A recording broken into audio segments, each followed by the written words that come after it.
En este caso, entonces, ahora presentan la obra Calígula, que está, según entiendo, inspirada en un texto de Albert Camus. Eh, ¿Cómo llegas a este texto? ¿Por dónde decides llevar tu adaptación? Y qué tan complejo o sencillo fue traer un texto de este autor hacia la escena mexicana? Pues este proyecto en particular se origina por una convocatoria que emite la Universidad Autónoma de Nuevo León a través de la Secretaría de Extensión y Cultura. Es una beca que se llama la beca Julián Guajardo para jóvenes directoras y directores.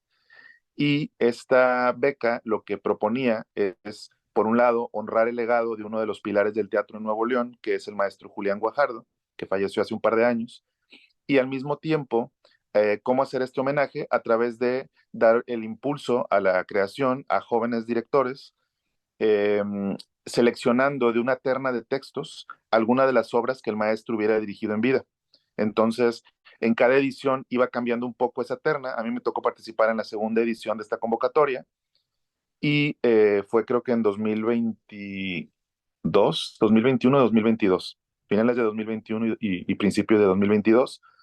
Y había una terna de textos. Yo vi esa oportunidad, vi esa convocatoria que ofrecía un estímulo importante a producción y además estaba arropada pues por la Universidad Autónoma de Nuevo León, que siempre como creador digo tener el apoyo, el espacio de presentaciones, el estímulo económico, en este caso de una instancia educativa, pues también es algo que se agradece totalmente. Y antes de tomar la decisión de decir, bueno, vamos a hacer un proyecto u otro, fue conocer las bases de esa convocatoria, ver que había una terna de textos y ver si alguno de los textos me llamaba en algún sentido, porque pues también creo mucho en esa, como parte de mi forma de hacer las cosas, no creo en el hacer por hacer, o sea, creo que finalmente eh, cada que emprendemos un proyecto nuevo, pues hay que tener algún sentido o encontrar alguna voz propia o alguna forma de relacionarnos con eso que estamos abordando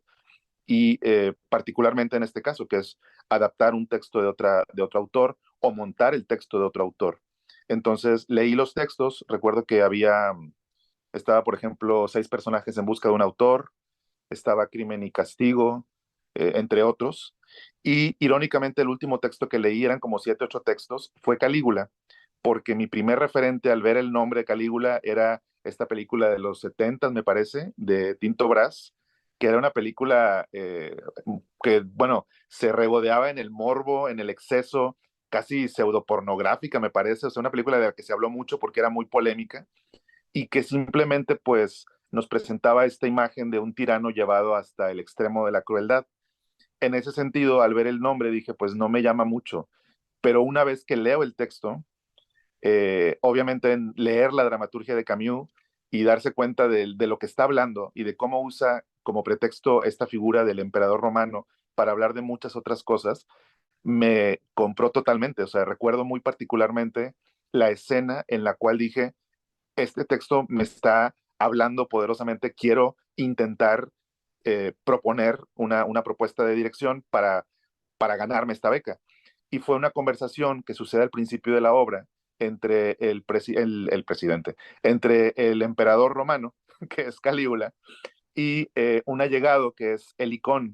La obra empieza, la premisa de la obra es que el emperador tiene ausente varios días y todo su séquito lo busca. No saben por qué, bueno, sospechan por qué se fue, porque hubo la muerte recientemente de su amante y hermana Drusila. Entonces muere este personaje,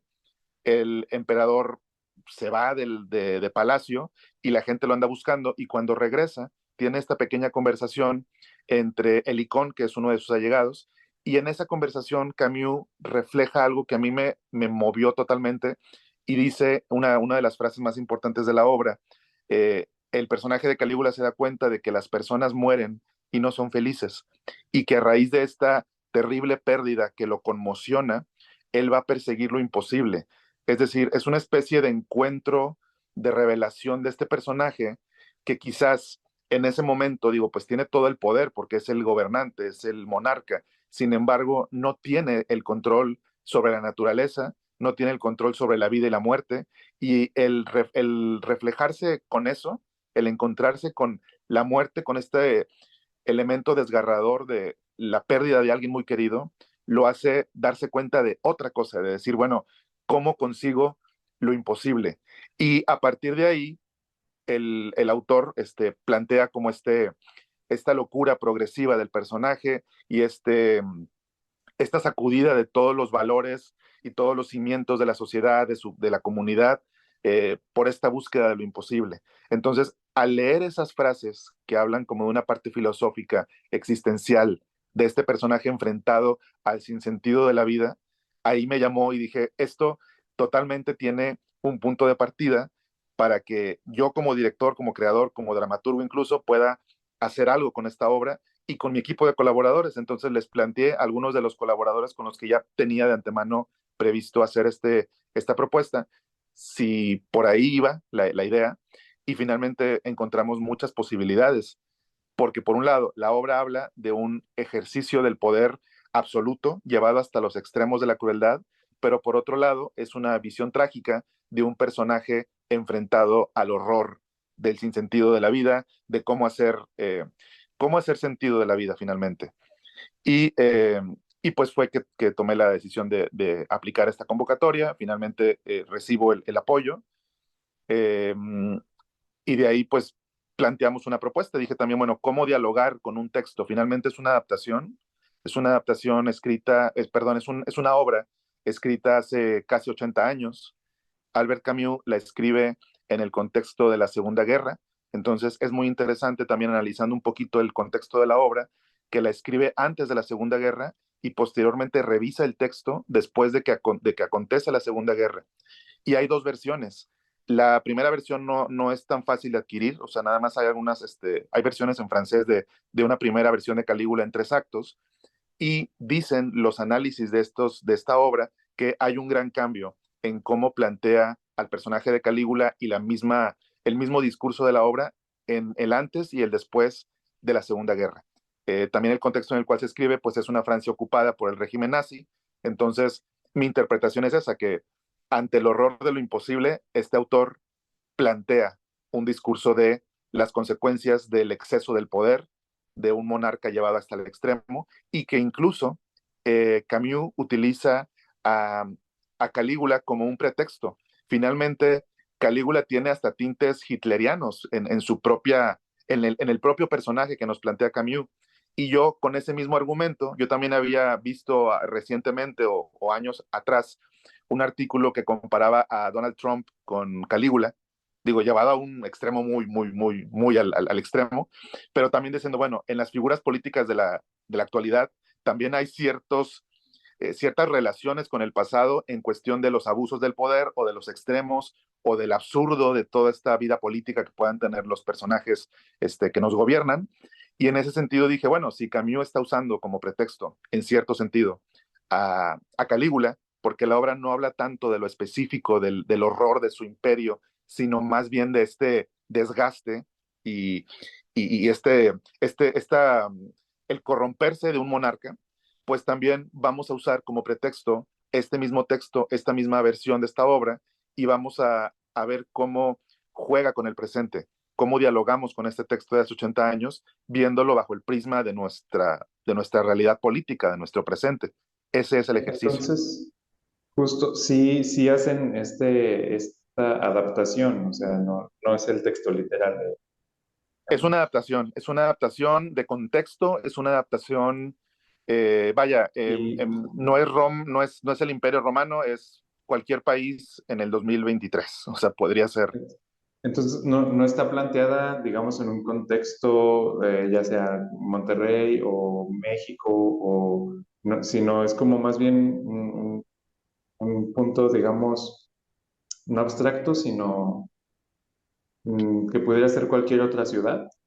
Hay una indefinición hasta cierto grado controlada, creemos nosotros, o sea, no que lo dejemos ambiguo, pero preferimos no especificar en qué lugar sucede para poder agarrar referencias de todos lados, porque finalmente creo que lo que a mí me llamaba, te digo, eran los líderes políticos tanto a nivel cercano a nosotros como a nivel internacional, como a nivel histórico. Entonces, hacer esta reflexión sobre cuando una persona tiene todo el poder y corrompe ese poder y lo lleva al extremo, qué es lo que sucede. Entonces, definitivamente sí, al enmarcarlo en el presente, tiene juegos muy particulares con situaciones que hemos vivido en nuestro presente, pero al mismo tiempo sigue siendo lo suficientemente indeterminado para poder permitir otro tipo de símiles o de relaciones. Y bueno, además de esto, te comento, porque también es parte del contexto de la propuesta. Por un lado fue la decisión del texto, que es la primera decisión que tomé y que junto con el equipo de colaboradores dijimos, bueno, vamos por aquí. Esto simplemente pensando en el discurso. Ahora bien, la obra original tiene un montón de personajes, son 20 personajes, de hecho nada más hay un personaje femenino que es Cesonia, y que es la amante presente de Calígula. Sin embargo, esa primera decisión fue por un lado la que tomamos y posteriormente, al momento de decir, bueno, vamos a hacer la propuesta del proyecto, sin pensar en el texto o en cómo resolverlo, dije, vamos a armar el equipo que quisiéramos tener. O sea, yo también personalmente dije, vamos a pensar quiénes son los colaboradores, obviamente el equipo de colaboradores cercano con el cual hemos trabajado en proyectos anteriores, pero particularmente en el equipo de intérpretes, de actrices o actores, dije, vamos a hacer una lista de con qué personas nos gustaría, me encantaría trabajar, actores y actrices de gran trayectoria, sin pensar en cómo funcionaría ese reparto con este texto. La decisión fue posterior. Primero hicimos un reparto que finalmente terminaron siendo 4 actrices y un actor, y posteriormente dijimos, bueno, en la propuesta y en los juegos de posibilidad, ¿cómo, cómo contamos esta historia con este equipo? Eh, como te comento, pues en esta lista pues fueron finalmente 4 actrices y un actor. También como parte del proceso, este actor, que fue uno de los colaboradores más cercanos míos y de esta compañía durante estos últimos 10 años, fallece durante el proceso y en lugar de sustituirlo, como era parte del mismo discurso de la obra, terminamos tomando la decisión de, si ya estábamos planteando de origen un juego de representación del poder a partir del cuerpo de cada uno de los intérpretes, sin importar el género, sin importar la edad, sin importar el tipo físico que nos marcara el texto, vamos a seguir acentuando ese juego de representación, y finalmente la obra que van a ver ustedes pues es un juego de representación a partir de lo femenino, a partir del cuerpo de las actrices, de un monarca que en este caso también está cambiado de contexto. Digo, el personaje original y el personaje que plantea la obra de Camus pues es un emperador joven, y de entrada no estamos planteando un político joven, estamos planteando al presidente de una nación ya entrado en años, con ciertos vicios o con ciertas particularidades de su personalidad, etcétera. Y finalmente, al momento de pasar o repartir este personaje en todo el equipo, en el reparto que tenemos, pues se vuelve un juego de cómo representar el poder desde, desde la propia fisicalidad de las actrices, pero jugando con este elemento, con esta disociación. Y entonces, bueno, lo lamento por lo del actor, pero me parece que es como justo llevar la memoria, ¿no? De este compañero suyo, ¿no? A la escena y que siga permanente con ustedes. Entonces, me llama la atención este posicionamiento político que ustedes hacen, porque pues, a fin de cuentas, cada vez que tomamos una decisión, estamos haciendo política. Eligen hablar desde lo femenino, en un país que sabemos que hay muchísimos feminicidios, que es muy machista, shalala, shalala. Eh, ¿Siempre la compañía se presenta con esta bandera de crítica política o solamente esta sucedió con esta elección de texto? En el caso particular de esta obra tiene este tinte político porque la obra habla del poder y de cómo y bueno, nuestra propuesta es qué es el poder y cómo representarlo en escena. Esa es como la finalidad que origina pues toda la propuesta. En otros proyectos no necesariamente es la parte política abiertamente dentro de la misma historia y dentro de la propuesta, pero sí el juego de representación, es decir, este ejercicio de no vamos a pensar en términos particularmente de un tipo físico, de una edad, de un rango de edad, de género, etcétera, sino vamos a tratar de disociarlo. Es decir, a pesar de que lo que hacemos sí son propuestas textos dramáticos, vaya, que hay un conflicto, hay un desarrollo dramático, hay personajes que encarnan esta historia. La forma de representarlos siempre ha tenido, en nuestro caso, en nuestras exploraciones, como un juego. Es decir, las cosas no tienen por qué ser las cosas. Si el teatro finalmente es un acto de representación, podemos echar mano de todas esas posibilidades, de lo no literal, de lo no figurativo incluso, no necesariamente, pero tratar de romper eso. Por un lado tenemos una idea que puede ser una historia, que puede ser un planteamiento, un cuestionamiento, una hipótesis, y finalmente al momento de abordarla o de pararla en escena,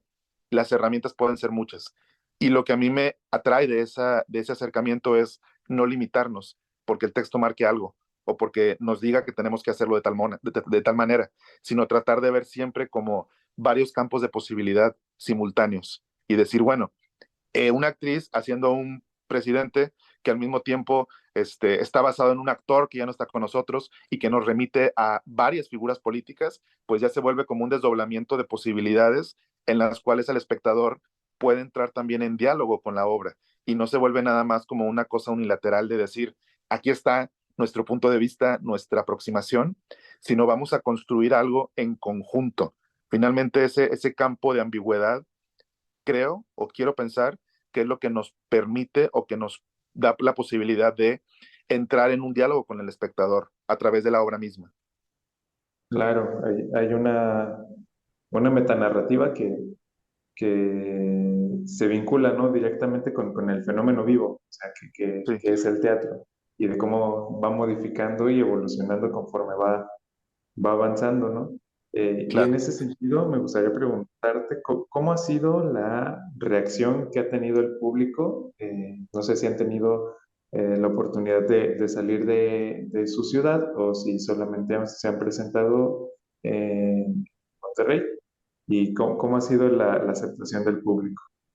las Este reacciones. proyecto particularmente se estrena a principios de este año, entonces todavía no la hemos movido fuera del estado. Tuvimos temporada aquí en Monterrey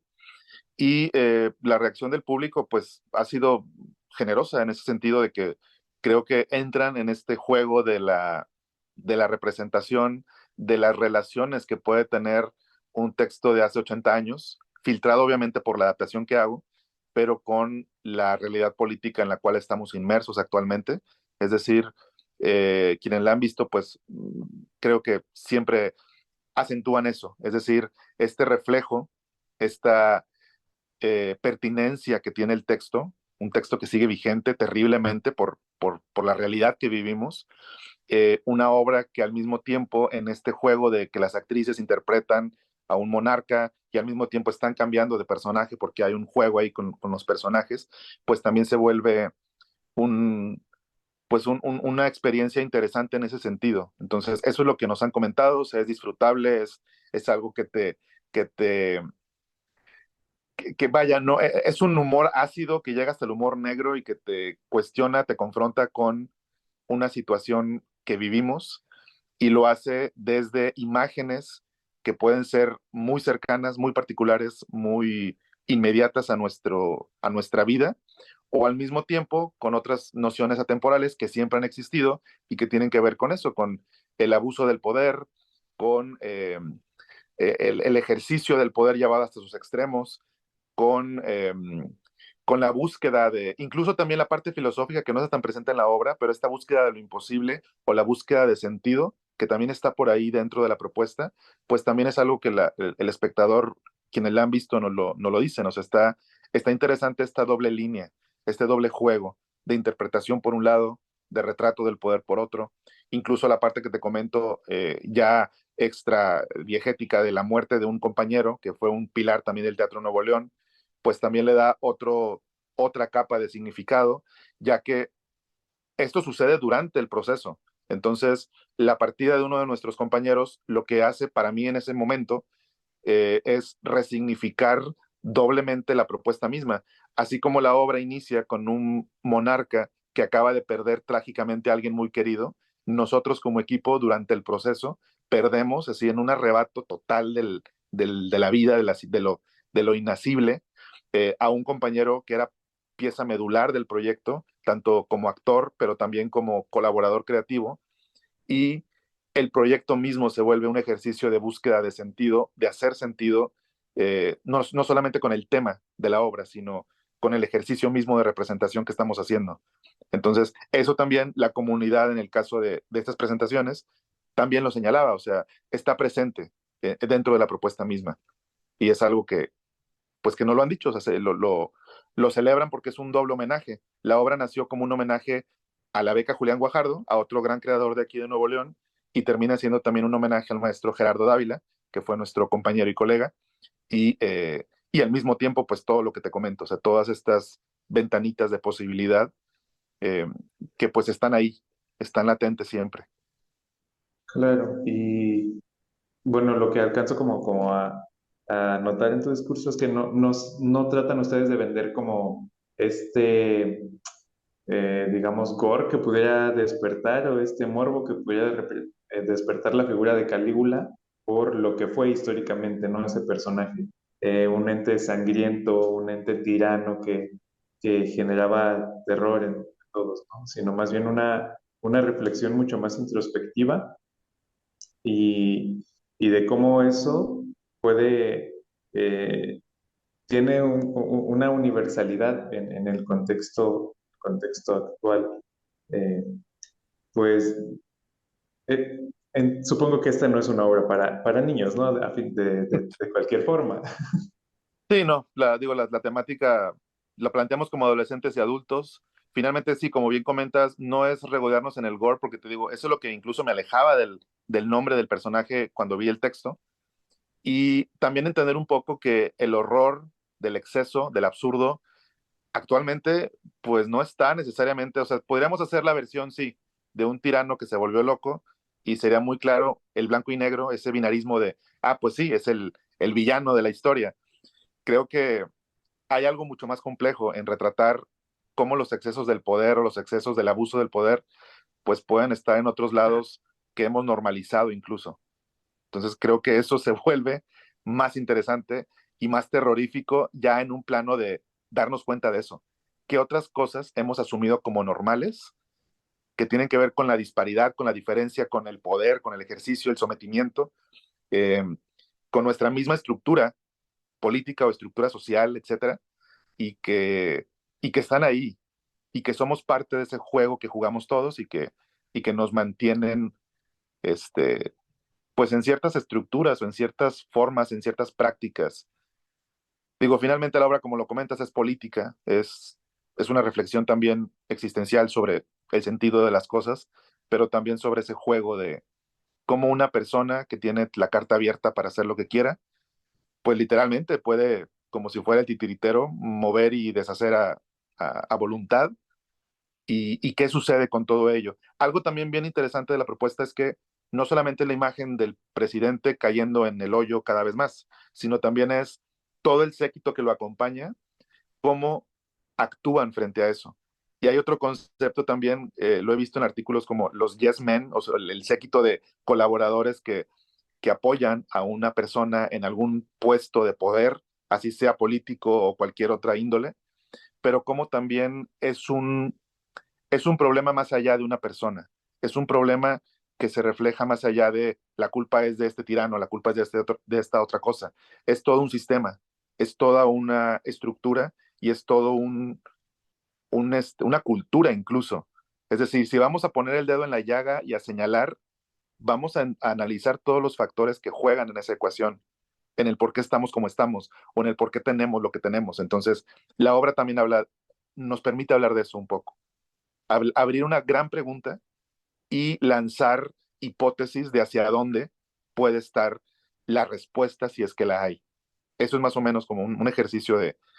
pensamiento. Claro, como esta potencialidad que las artes tienen de generar cuestionamientos, de generar reflexiones, de pues abrir un montón de puertas, ¿no? Incluso hacia la acción misma. Y pues nada, creo que ya para ir cerrando un poquito, finalizar esta pequeña entrevista, eh, ¿qué más, o más bien como, qué puede esperar el público tapatío y nacional de su puesta en escena? digamos, vamos a salir llorando, vamos a salir asustados, vamos a salir horrorizados. ¿Qué se puede esperar de Calígula en esta muestra nacional? Pues esperamos que tengan una experiencia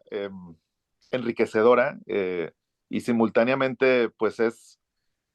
te da risa, pero también te horroriza y también te incomoda. Entonces creo que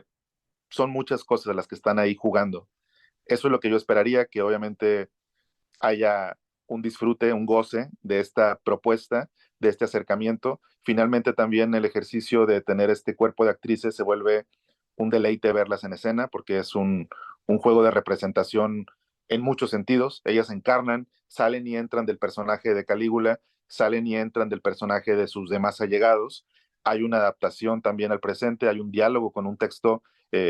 canónico del teatro francés que también podemos pues ver, apreciar eso, esa adaptación de la obra de Camus y pues tener esta conversación, o sea, yo por eso digo, no es una conversación literal en el sentido de que hay un diálogo con el público, pero el teatro mismo es una conversación y eso es lo que aspiramos, que el público también pueda en esta misma propuesta entrar y dialogar con sus propias ideas, con sus propias eh, interpretaciones del tema que estamos jugando, que es el poder, que es la libertad, que es el sinsentido de la vida, que es el abuso, el extremo, la crueldad y todo lo que conlleva esto. Entonces, yo diría eso, o sea, llévense una experiencia totalitaria y disfrútenla. Vale, pues te agradezco muchísimo, Emanuel, por haberte tomado este tiempo para este pequeño ejercicio. Eh, y pues nada, enhorabuena. Y en el mes de noviembre nos estaremos viendo por acá por Guadalajara para disfrutar en vivo de su puesta en escena.